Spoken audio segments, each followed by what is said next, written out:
ಈ ವರ್ಷದ ಮುಂಗಾರಿನಲ್ಲಿ ತುಮಕೂರು ಜಿಲ್ಲೆಯಲ್ಲಿ ವಾಡಿಕೆಗಿಂತ ಶೇಕಡ 92ರಷ್ಟು ಹೆಚ್ಚಿನ ಮಳೆಯಾಗಿದೆ ಎಂದು ಗೃಹ ಸಚಿವ ಪರಮೇಶ್ವರ್ ಅವರು ಹೇಳಿದರು. ತುಮಕೂರು ನಗರದ ಅಮಾನಿ ಕೆರೆ ಬಾಗಿನ ಅರ್ಪಿಸಿ ಸುದ್ದಿಗಾರರೊಂದಿಗೆ ಮಾತನಾಡಿದ ಅವರು, ಸಾಮಾನ್ಯ ಮುಂಗಾರಿನಂತೆ ಕಾಣಿಸುತ್ತಿದೆ. ಮುಂಗಾರಿನಲ್ಲಿ ವಾಡಿಕೆ ಪ್ರಕಾರ 302 ಮಿಲಿಮೀಟರ್ ಮಳೆಯ ನಿರೀಕ್ಷಿಸಲಾಗಿತ್ತು. ಮುಂಗಾರು ಆರಂಭವಾದಾಗಿನಿಂದ ಈವರೆಗೆ ಜಿಲ್ಲೆಯಲ್ಲಿ 592 ಮಿಲಿಮೀಟರ್ ಮಳೆಯಾಗಿದೆ. ಶೇಕಡ 92ರಷ್ಟು ಹೆಚ್ಚು ಮಳೆ ಬಿದ್ದಿದೆ ಎಂದರು. ಜಿಲ್ಲೆಯಲ್ಲಿ ಅನೇಕ ಕೆರೆಗಳು ತುಂಬಿ ಕೋಡಿ ಹರಿದಿವೆ. ತುಮಕೂರು ನಗರದ ಅಮಾನಿ ಕೆರೆ ತುಂಬುವುದೇ ಬಹಳ ವಿರಳ. ಕಳೆದ ವರ್ಷ ಹೆಚ್ಚು ಬರಗಾಲವಿದ್ದ ಪರಿಣಾಮ ಕೆರೆಗೆ ನೀರು ಬರಲಿಲ್ಲ. ಆದಾಗ್ಯೂ ಇದ್ದ ನೀರನ್ನು ರಕ್ಷಿಸಿಕೊಂಡು ಬಂದಿದ್ದೇವೆ.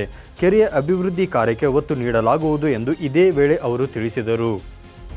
ನಮ್ಮ ತುಮಕೂರು ಜಿಲ್ಲೆಯಲ್ಲಿ ಅನೇಕ ಕೆರೆಗಳು ತುಂಬಿ ಅವೆಲ್ಲ ಕೋಡಿ ಹೋಗಿದೆ. ನಾನು ಈಗ ತಾನೇ ಕೊರಟಗೆರೆ ತಾಲೂಕಿನಿಂದ ಸುಮಾರು 16 ಕೆರೆಗಳನ್ನು ವೀಕ್ಷಣೆ ಮಾಡ್ಕೊಂಡು ಬಂದಿದ್ದೇನೆ. ತುಮಕೂರು ತಾಲೂಕಿನಲ್ಲಿ ಇವತ್ತು ತುಮಕೂರು ಪಟ್ಟಣದಲ್ಲಿ ಇರ್ತಕ್ಕಂಥ ಈ ಕೆರೆ ಏನು ಅಮಾನಿ ಕೆರೆ ಅಂತ ಸಾಮಾನ್ಯವಾಗಿ ನಾವು ಕರಿತೇವೆ, ಅದು ತುಂಬೋದೇ ಭಾಳ ವಿರಳ. ನಾವು ಕಳೆದ ಕೆಲವಾರು ವರ್ಷಗಳಿಂದ ಅದನ್ನು ತುಂಬಿಸ್ಕೊಂಡು ನೀರನ್ನು ಆಚೆ ಬಿಡದೆ ಅದನ್ನು ರಕ್ಷಣೆ ಮಾಡ್ಕೊಂಡು ಬಂದಿದ್ದೇವೆ. ಕಳೆದ ವರ್ಷ ನಮಗೆ ಅಷ್ಟೊಂದು ಒಳ್ಳೆಯ ಮಳೆ ಆಗಲಿಲ್ಲ ಜಿಲ್ಲೆಯಲ್ಲಿ. ಹೆಚ್ಚು ಬರಗಾಲವನ್ನೇ ನಾವು ಅನುಭವಿಸಿದ್ದು. ಆದರೆ ಈ ವರ್ಷ ಮಳೆ ಚೆನ್ನಾಗಾಗಿದೆ.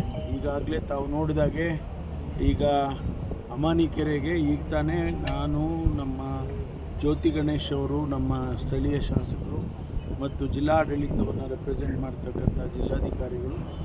ಇನ್ನು ಜಂತಕಲ್ ಮೈನಿಂಗ್ ವಿಚಾರದಲ್ಲಿ ಸಹಿ ಫೋರ್ಜರಿಯಾಗಿದೆ ಎಂದು ಕೇಂದ್ರ ಸಚಿವ ಎಚ್.ಡಿ. ಕುಮಾರಸ್ವಾಮಿ ಹೇಳಿಕೆ ಕುರಿತು ಮಾಧ್ಯಮದವರು ಕೇಳಿದ ಪ್ರಶ್ನೆಗೆ ಪ್ರತಿಕ್ರಿಯಿಸಿದ ಅವರು, ಸಹಿ ಫೋರ್ಜರಿಯಾಗಿದೆ ಎಂಬುದರ ಕುರಿತು ಕುಮಾರಸ್ವಾಮಿ ಅವರು ದೂರು ಕೊಟ್ಟರೆ ಪರಿಶೀಲಿಸಿ ಕ್ರಮ ಕೈಗೊಳ್ಳುತ್ತೇವೆ ಎಂದರು.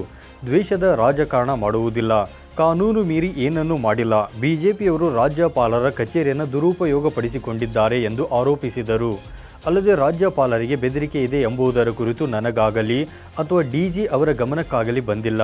ರಾಜ್ಯಪಾಲರಿಗೆ ಬುಲೆಟ್ ಪ್ರೂಫ್ ಕಾರ್ ಕೊಟ್ಟಿರುವ ಬಗ್ಗೆ ಹೆಚ್ಚಿನ ಮಾಹಿತಿ ಗೊತ್ತಿಲ್ಲ. ಕೇಂದ್ರದ ಭದ್ರತಾ ವ್ಯವಸ್ಥೆ ಪ್ರಕಾರ ನೀಡಿರಬಹುದು ಎಂದರು.